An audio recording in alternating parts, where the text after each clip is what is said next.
Hey guys, and welcome to another solid shell security computer build video. And tonight we are going to be building a 10 grand machine for a media client that does videos and photos for like weddings and other major events. And they came to us wanting to have a very high-end build, something that would help them do their media conversions, and they also wanted to have some very fast high-end storage. So what we decided to do is we decided to grab them two extreme editions of the i7. Now this thing operates at the 3.5 gigahertz with a burst of 4.0. If you really want to overclock this thing, you could overclock this thing well into the high 4.0 gigahertz range, like a 4.7, 4.5. However, because this client really has no understanding of the technological aspects of overclocking or hardware in general, hence why they're coming to us, we are going to not overclock anything because we don't want to risk something getting reset and having to end up going over and fixing the machine to make it work. We also do not want to have to worry about doing the extra cooling with like maybe a water cooling system or additional fans and trying to configure all that. This is basically a build and sell.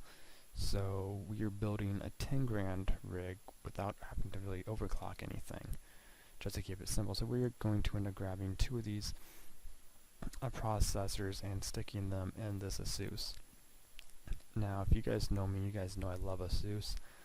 The hardware that has been coming out of ASUS is really nice, really amazing.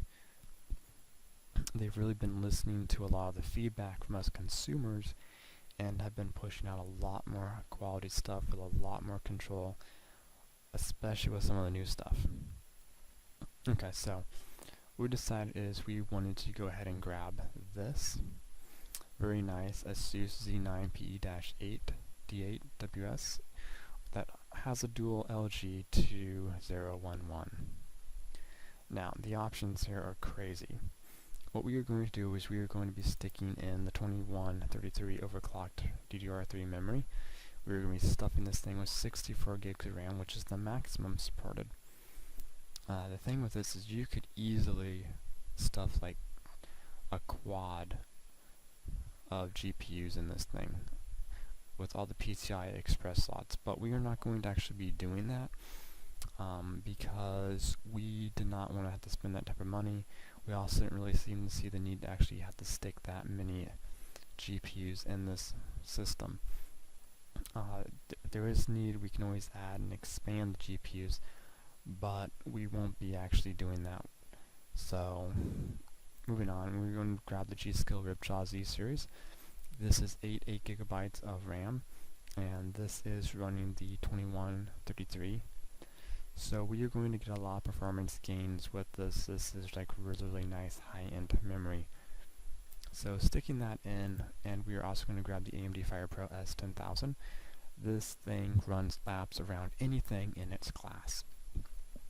We did the reviews, and I think it didn't double, I don't think, the NVIDIA card. I forget the exact name of it, but this thing has almost 6 teraflops. I mean, the speed and the performance on this thing is just absolutely crazy. It does DirectX 11.1, it's not OpenGL 4.2. I mean, it's really nice. It's got a lot of speed, a lot of performance. It's also not cheap, but it goes in with the budget, and because the client has like at least three massively huge desktops, not desktops, but monitors, this thing is going to be really nice because it's going to power them all. So it was about the best we could really come up with. Now you could always end up grabbing like some lower edition GPUs and actually putting them in SLI if you wanted to, possibly if you wanted to actually maybe cut some of the expenses off this machine. But we decided we were just going to go ahead and grab the best that we could actually grab, and if they wanted to expand, they could always do that. And for the power supply, we were going to end up grabbing a 1350 watt power supply. Now this thing is SLI ready and Crossfire ready. It's also an 80 plus platinum. It's fully modular, which is going to be really nice. This is probably like one of the best power supplies in its class. So this thing is going to really come in handy and really be very nice. I know I said a ton of varies in there, but you have to forgive me. It was like crazy early in the AM. Like, anyway. Okay, we're just gonna go ahead and grab a quick semi-high-end SATA rated adapter.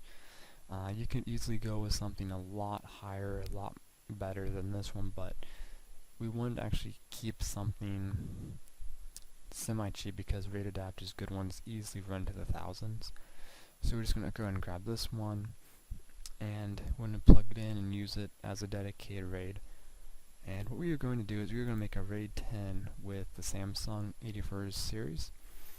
Now between these, we are going to have 1 terabytes of dedicated SSD disk. So if you can imagine just how fast, you know, one of these things are on its own, imagine these things in a RAID 10.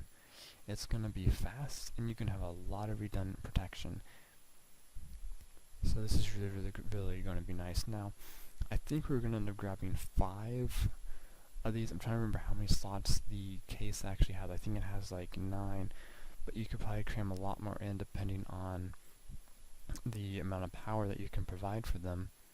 Now these are 4 terabytes, and these are also your WD black, so they are built for performance. They're not your slow ends. These are like your very high ends, the best that you can honestly probably get for a 7200 RPM drive. I personally run WD blacks in all my systems. The system I'm on right now, I've got them in a RAID 0 setup, and I've never had an issue with them. So they run really quick, they run fast, I like them, so we're just going to go and grab like 5 of them and just shove them into an array, and the client can use them for a lot of storage and keep all their stuff. And even if one does in fact die, they still have a backup drive. Now I should also say that a RAID is not a backup. It's just a quick way to remain in production and to get back into production and never go down. So just keep that in mind. We do in fact have a NAS build. We will be building a NAS server next, so stay tuned for that. And we're going to go over how to build that and actually build that up and set that up for them as well, because they do want a dedicated backup, so they always have a backup of all their stuff. And for the case, we decided we were going to go with a really high-end, big, full ATX case. Now this thing has a lot of space,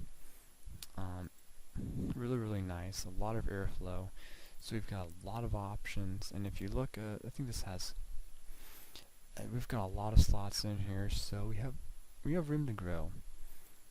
So that pretty much concludes tonight's late night build, and hopefully that helps you guys. And this right here is the full list of the 10K build. So as you guys can see, this is what we are going to be building with.